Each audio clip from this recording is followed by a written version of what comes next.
Hello and welcome to Project Monday for Amigurumi Club. Today we're starting a new little friend. We are starting Walter T. Rex. This is an adorable crocheted cuddle bunny written by Sarah D. Crochet. I think her name is Sarah Prather, but she got her company name is Sarah D. D-E-E Crochet. She has a website, sarahd.com. It is a paid pattern available on Ravelry. It is, I really enjoy this pattern for a couple of reasons. One, it's written in US terms, so there's no translating from UK terms. This is a pattern done in continuous rounds, which is different than the last one we did. We did the little Hobbs guy, and that one was stacked rounds where you go around to the end of the round, you slip stitch to join, and you chain one. This is more of these are spiral, which is a little bit more common in the amigurumi. We're going to work on a couple of things. One of the reasons I picked this pattern, if you can see here, he has there's a fair amount of shaping that goes on, which we haven't done a ton of in our amigurumi club. So his leg has some interesting shaping. The hands and the feet have some interesting construction. The head has a little bit, it's more of a traditional shaping. We will also work on some changing colors in the round. And he's got the cutest little spine, like a little picot edge that goes down his back. So again, like any amigurumi, you can use any yarn you want as long as the hook that you choose is appropriately sized. And in general, a good rule of thumb is when you're looking at your ball of yarn and the recommended hook size is listed in millimeters, and it's just a little bit easier to do it via millimeters. You want to go down one or two sizes. I generally pick 2 as my starting point because you want a tight fabric. We don't want stuffing popping out. We don't need it to drape. We want it to be on the firmer side. We don't want the stuffing to be going everywhere. So the yarn that the pattern was written with is one of our favorites, Sheepjis, in their stone washed yarn, which is a cotton acrylic blend. It's a sport weight yarn. The recommended hook size on here is between a 3 and a 3.5 hook. I am using a 2.25 hook. I tried a 2.5 first, and it just wasn't quite enough. So I dropped down to one more, which in terms you may understand is a B hook.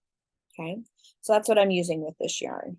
I know I've used this yarn before to do blankets, and I know I used I believe I used an E hook, and it had a nice lovely drapey fabric, so I wasn't surprised I was going to really have to drop down for this one. This yarn comes in beautiful colors. She gives you the colors that she used. You can pick your own colors. You can pick your own yarn. You can use any yarn you want to. You need a color for the body. And I'm doing this wonderful, I think it's called Petero, kind of a limey green. So my Walter is going to be a limey green. Hold on, I dropped my piece here. And then for his shirt, I'm going to stripe it with those colors. And then he's got little rosy cheeks. I had some of this left over. You only need the pink for the rosy cheeks. And then it calls for another color for his spine down the back. And I happen to have some left over of that. You could really do this in 2 or 3 colors if you want to. It calls for another color for the ends of his feet and hands. You see his little toes. I'm just using the same color as my t-shirt. I didn't want to break into another ball of yarn. That's all you need. You also need some stitch markers. You can use either, and I, of course, left my little container at home. I like to use a bobby pin. It's easy to slip on and off and it stays on. If not, a removable stitch marker like this is great. Because we're doing continuous rounds, you need to know where your round ends so that you can start the new round. It's not like you're going to have a little raised lip and know where your round ends. You could just keep going and never move on to the next round in stitches. All right, we're going to take July, August, and September to do this little guy. Ingrid, who is on our Zoom class right now, was my guinea pig this morning. Originally, I was going to do it in 2 classes, but I decided, and Ingrid agreed, because there's so much shaping in here, and one of the things I'm going to show you today how to do the hands and the feet is a little fiddly. We're going to break it down and we're going to take 3 months to do it. So this month, we're going to work on the hands and the feet and the legs. I'm going to show you in class. The head is really nothing new. There's nothing special about it. It's very similar to other things that we have done. So I'm not going to demonstrate how to do it, but between now and next month, you should have the head, the feet, and legs, and hands and arms done. And next month, we're going to talk about how to change colors. So we'll do the body with the changing of colors. And what else? The last class, we're going to talk about all the details and the sewing together. So that gives you plenty of time to make Walter. I think he's pretty darn cute. So let's get started. Let me find my hook. Oh, there it is.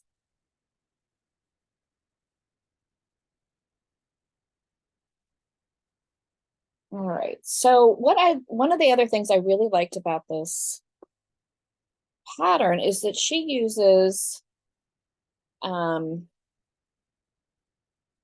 couple of different ways to do shaping. Most shaping that I've seen is done through increasing and decreasing. She uses a little bit of a different technique, in particular on his legs, but she doesn't do, Walter's shaping is a little bit more irregular, which is how you can get some different shapes. Typically I would say typically, in particular the ones that we've done previously, we have done, rounds, and we've made circles. We've done some increasing or decreasing to come to a point. This pattern, and usually your increases or your decreases kind of stack up on top of each other, and you get these nice lines that line up. This one has some kind of dispersed shaping, which gives you, or decreases or increases, that gives you a little bit different shaping. So you might increase on one section, and then a little further on, you'll increase in a different area, which once it's stuffed, will really fill it out. The other technique that she utilizes is she skips stitches, and that's what we're going to start with. We're going to start with the leg. It's a paid pattern, so I'm not going to show it on camera, but I can talk about the technique. So let me share my screen. Let's put this.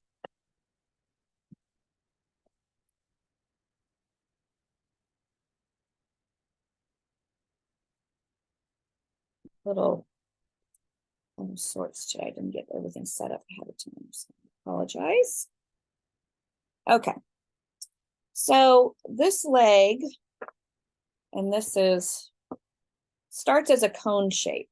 So it starts with the magic ring, which is a technique we've used, I think, all along. And I've demonstrated in previous videos. And she does increasing fairly regular increasing so that you end up with the beginning of the leg creates a cone shape like this, okay? When it comes to, I believe it is round 14, after round 14, we're going to separate this piece into sections. And this cone piece here, this tip of this cone, well, typically you would think it's the bottom or the top, is actually, let me color down just a little so you can see, is actually going to be the point of his knee. So here's the point of his knee. And then we're going to create sections that go in different directions from here. And we're going to do that by using skipped stitches.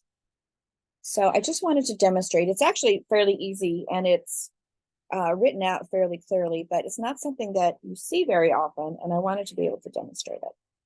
So let me get back to my pattern.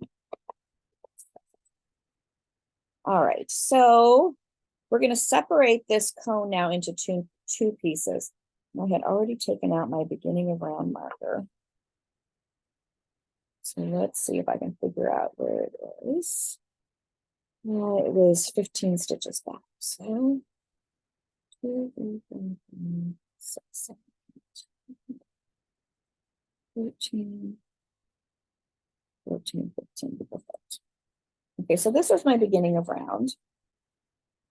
And I put, as soon as I make the first stitch of a new round, I slip a marker in there so that as I'm working around, I'm not ever wondering where I need to end. My last stitch will go right here, right before my marker.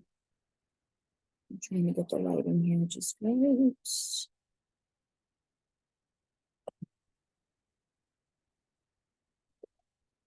Okay, so we started our beginning of round and she has a single crocheting 15 stitches. So let me do number 15. And up until now, all we've done is we started with the magic ring and we did a series of increases. I will say I did get caught up on the increases. I could not get my stitch count to turn out right. And as it turns out, I was not reading all of the words of the pattern.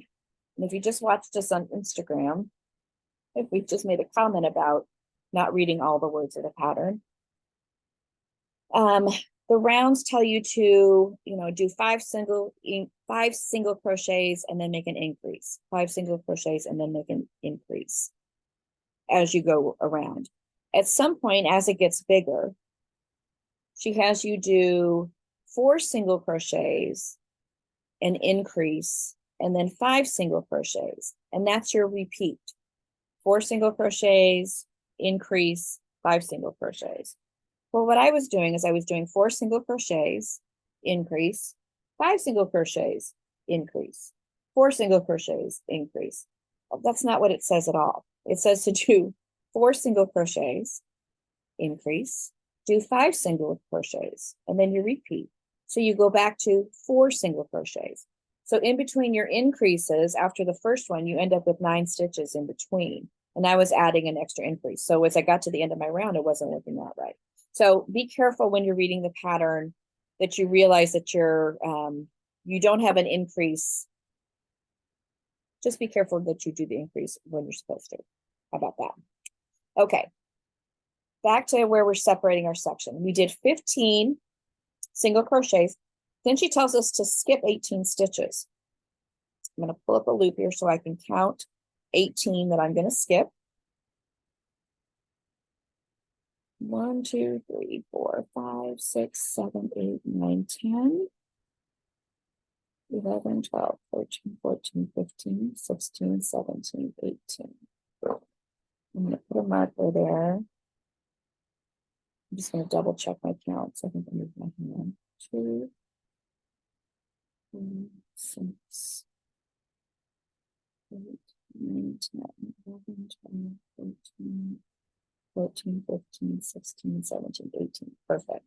Okay, so here are the 18 stitches I'm going to skip from here to here.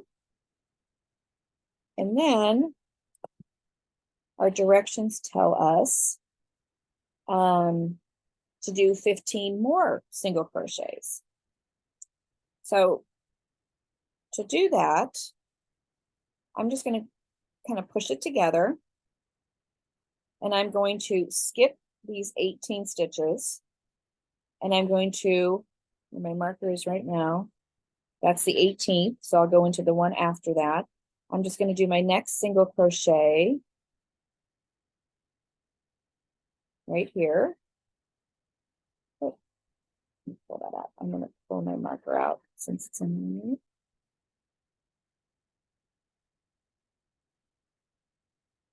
You can pull it a little firmer here. Okay, and what you get now is, here were the first 15 I did, from here to here. I skipped 18, and now I'm going to do 15, and it should take me back to here. Okay, so that was one.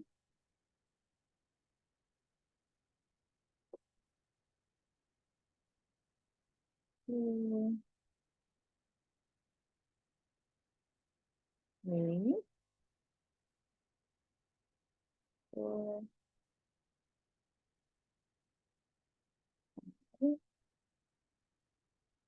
oops. Hopefully I counted right. Anyway. 6,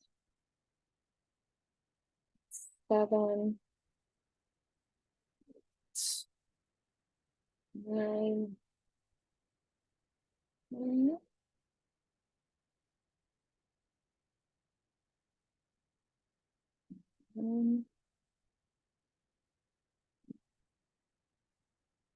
13. I'm off by one stitch, but I'm gonna I'll count and I'll figure it out. Okay, so I'm back to my beginning of round. Now my additional rounds are only going to be going across these 30 stitches. I'm going to completely skip these 18 stitches over here.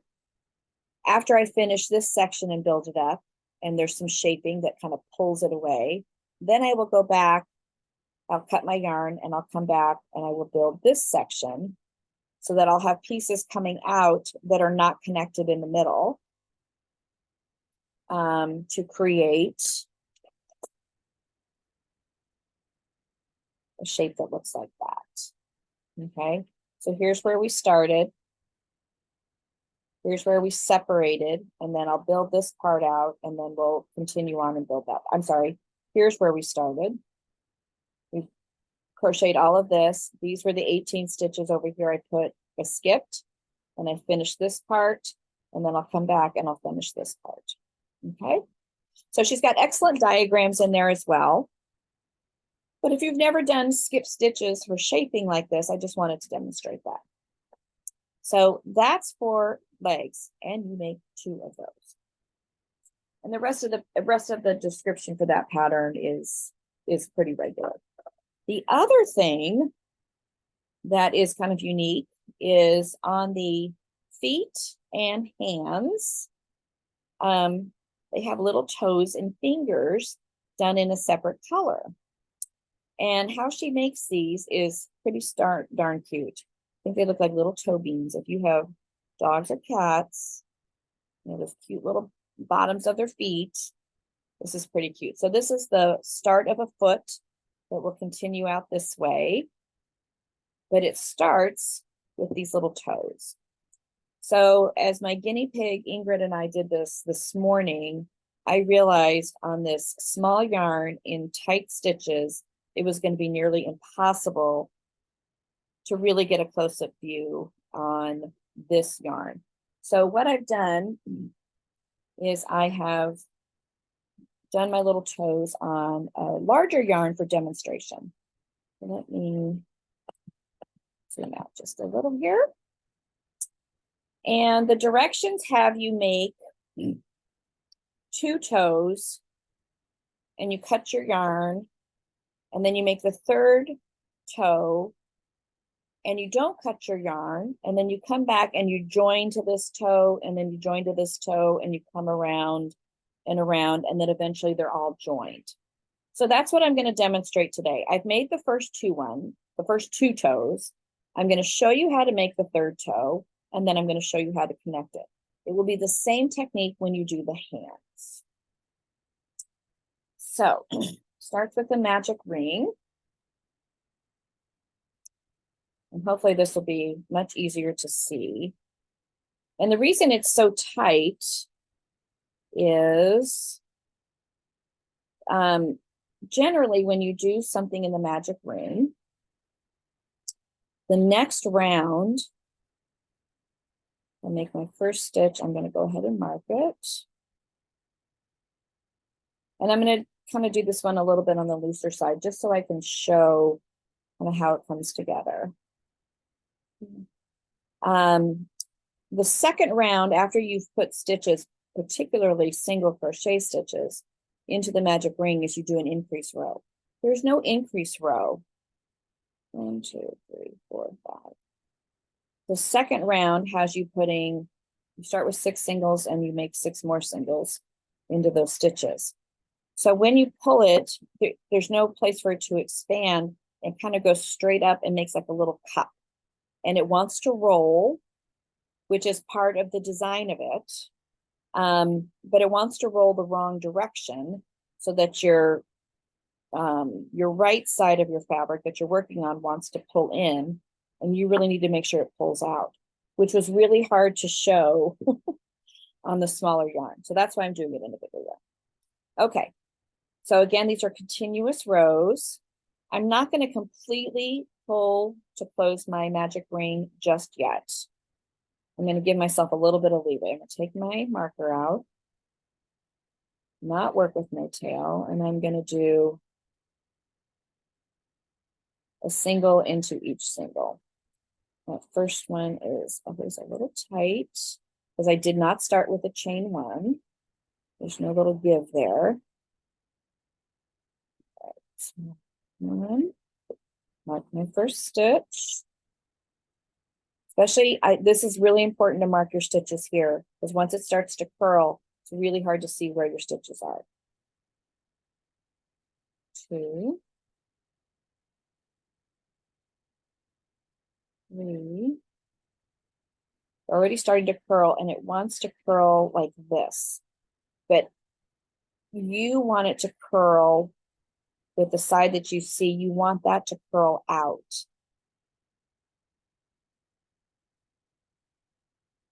4, 5,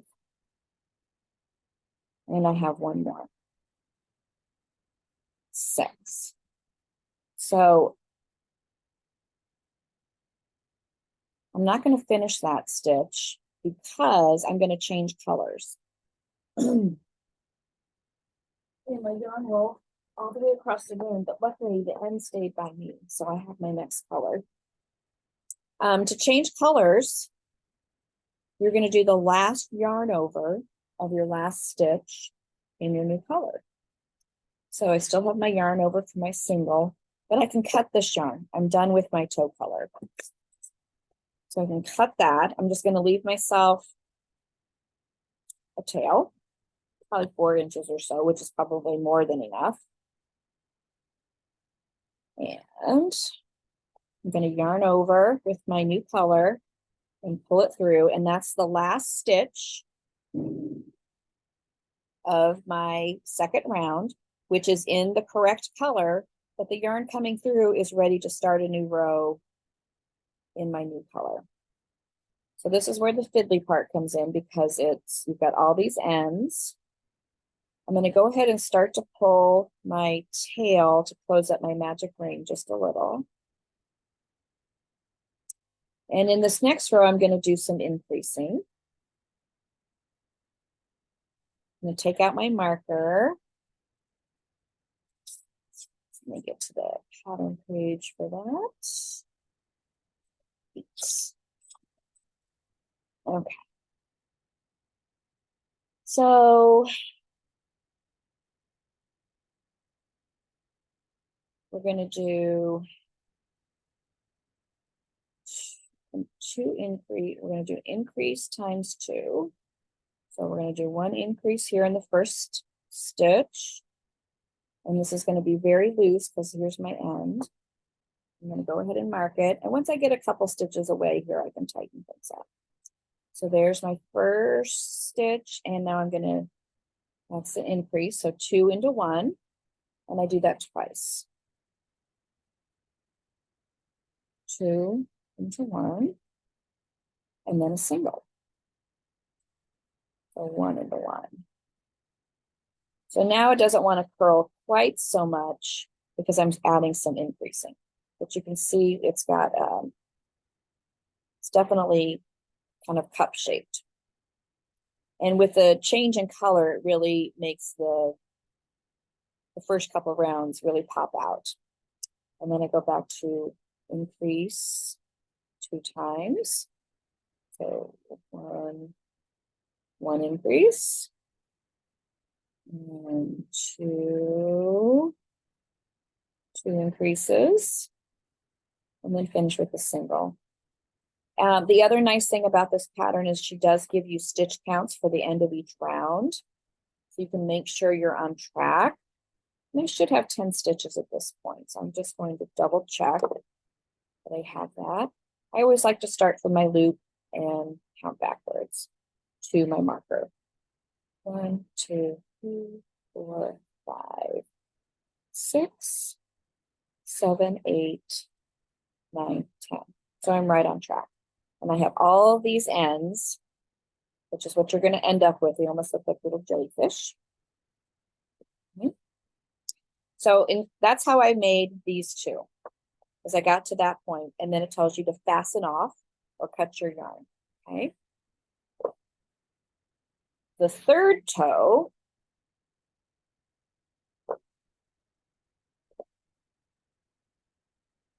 we're going to start to connect our toes. So I'm not going to cut my yarn. I've cut my toe yarn already, but I'm not going to cut this yarn. And she gives very good descriptions for this. She calls them claws. So we made claw number 1, claw number 2. I'm on claw number 3. So I'm going to do 2 single crochets in claw number 3. Take out my marker, make my first stitch, and mark it. And I highly recommend, even if you're confident that you do it for this, mark your first stitch, because as you work all the way around, you're going to want to know where to stop. So there's 1 and there's 2. Okay. And now I'm going to do 5 single crochets in claw number 2. You can pick any place to start. We slip stitched and cut our yarn, so it doesn't really matter. I wouldn't start where the slip stitch is. I would start in a different location. And I'm going to do 5 single crochets in the next one. So, excuse me, I'm picking a spot here to go in, running over, and I'm going to pull them so that I've got them as close as I possibly can. Don't make yourself crazy, because she does have you use your tails to bring in to close the gap. So just get them as close as you can. So there's 1. That's 1 single crochet. And it looks like it's bridging the gap, but it is the first of 5 that I'm making into this second claw. And 2. So since there are 10 single crochets, I'm going halfway around this claw. 3, 4, and 5. So here's, I know exactly what Ingrid is thinking right now. Looks like a little bikini. So I started here and I did 2 singles on this one. I did 5 on this one. Now I'm going to add the third one and I'm going to go all the way around. I'm going to do all 10 all the way around in the same way. So you can, as fiddly as this is, you can see how it would be fiddly to show on camera on the smaller yarn. So pick a place to start and I'm gonna try to bring it in close if you can. Finish the stitch. You've got a little bit of gap. It's okay. Don't worry about that. So that's 1. Getting the right number of stitches is more important. 2.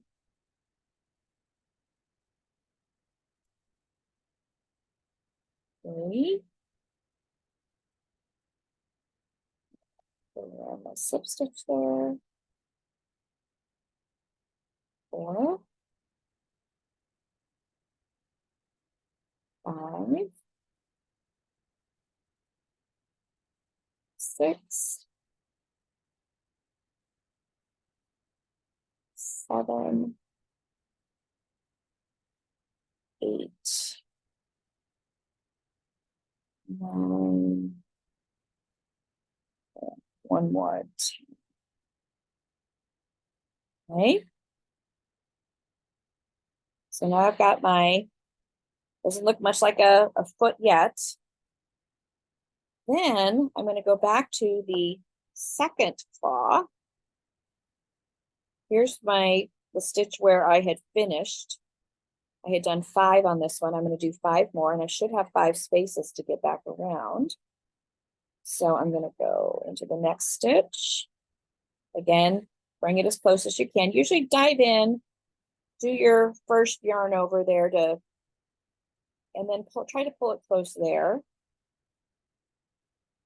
1, 2,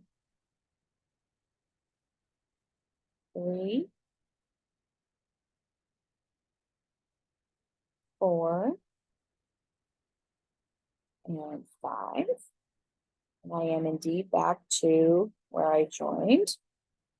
And now I had done 2 stitches on this one. And since there were 10 total, I'm going to finish with 8 stitches, ending up back at my beginning of round marker. I'm just kind of pulling it here to make sure I'm joining in the right place. I'm going to zoom in a little so you can see.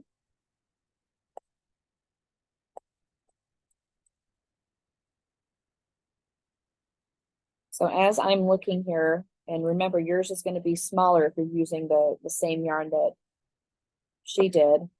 Here was the last single I did because it's pulling right there. So the one I'm going to go into next is right here. Okay. There's the single that I bridged over with. So my next one is right here. So I'll go in. Yarn over and pull it through.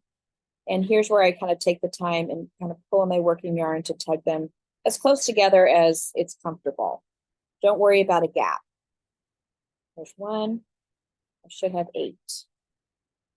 2, 3, 4,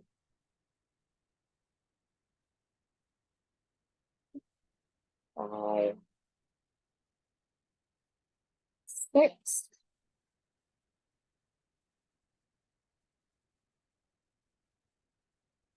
7, and last one, 8. Pull a big loop so I can put it down. So now I have joined all of my toes or claws, whatever you want to call them. And once they get stuffed, and actually this is large size, so now would be the time where we can maybe tidy up some of these ends and get them out of the way. She used, if you've got some gaps in between here, she used like there. I've got a fairly decent sized gap because we're going to be going around. We're not going to be coming into this middle anymore. You can use a darning needle. You could use your crochet hook to use one of these tails to close up some of that gap before you cut it. The first thing I would do, since we don't need this color anymore, your toe color, is I'm gonna pop these inside out. I'm gonna tighten up my magic ring. I'm gonna take the other end, which is really just one row away. I'm just looking to make sure I don't really have any gaps there. That looks good. And I'm going to tie them together. I don't really need to weave away.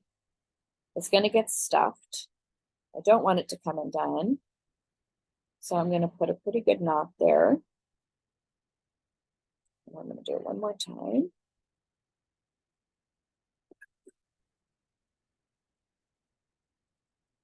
I'm going to trim those ends and they will just be inside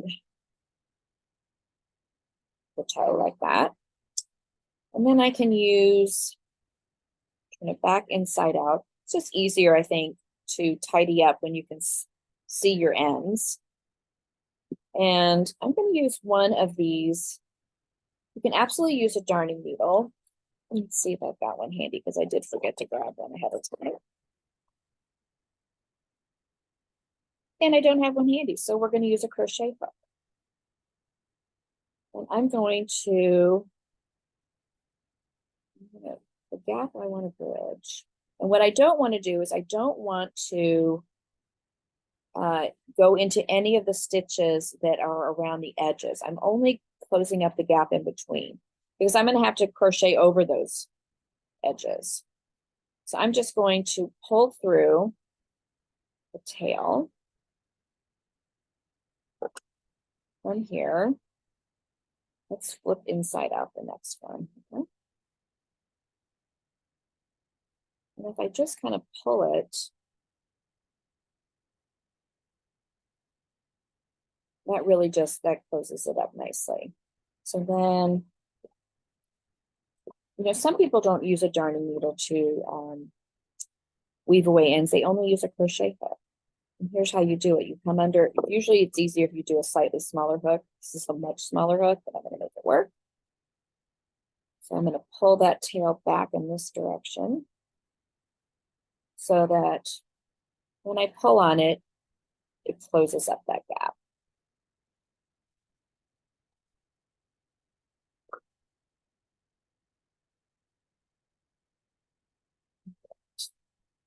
And you may do it a couple of times.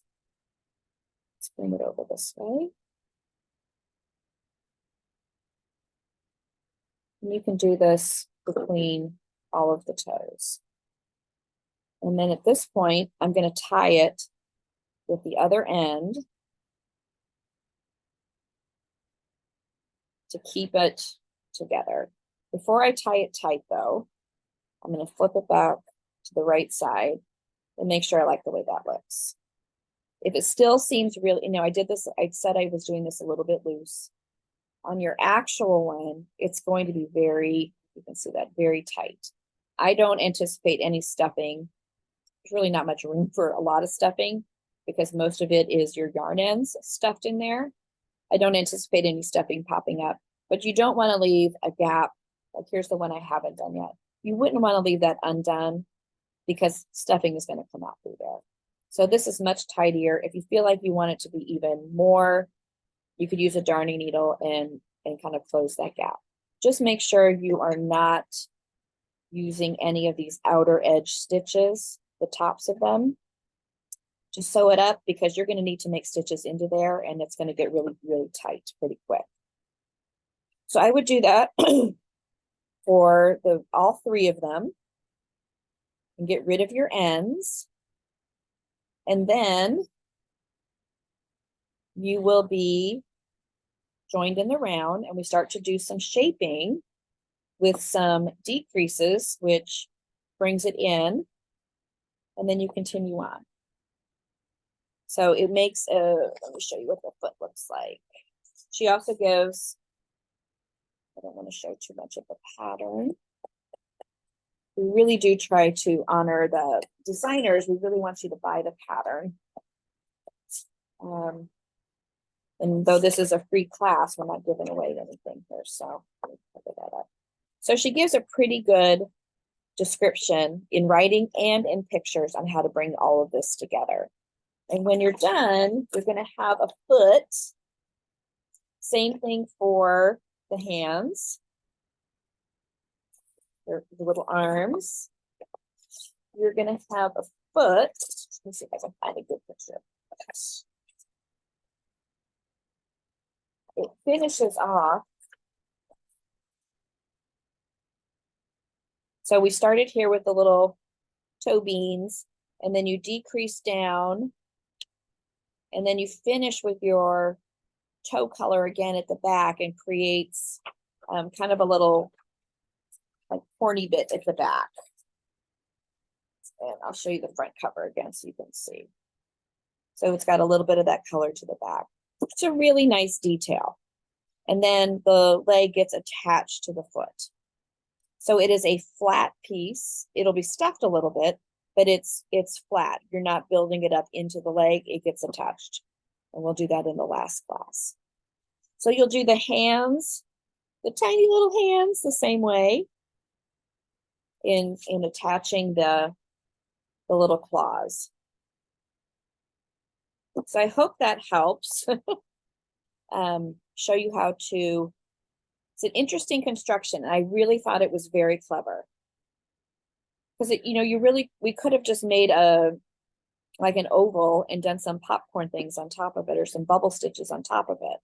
I really think this is really pretty genius to do it this way. Okay, I think that was all the demonstration. Let me turn off my camera, stop sharing.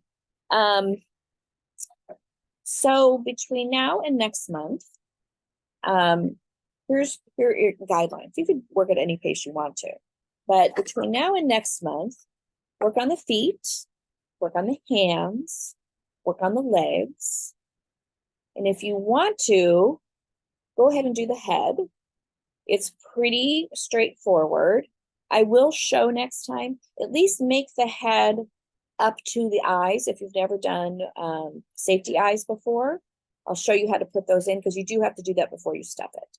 So you don't have to stuff everything, but go ahead and make the head. If not, you can do it before the end, between the second and the third month. That would be fine. Don't do the body. Well, I'll demonstrate the body and the color changing for the top.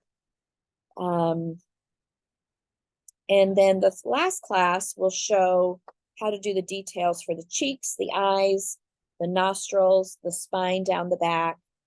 The details really do make this piece. The shaping and the details on this really make it, I think, extra special. So that's all I have for Walter T-Rex Part 1.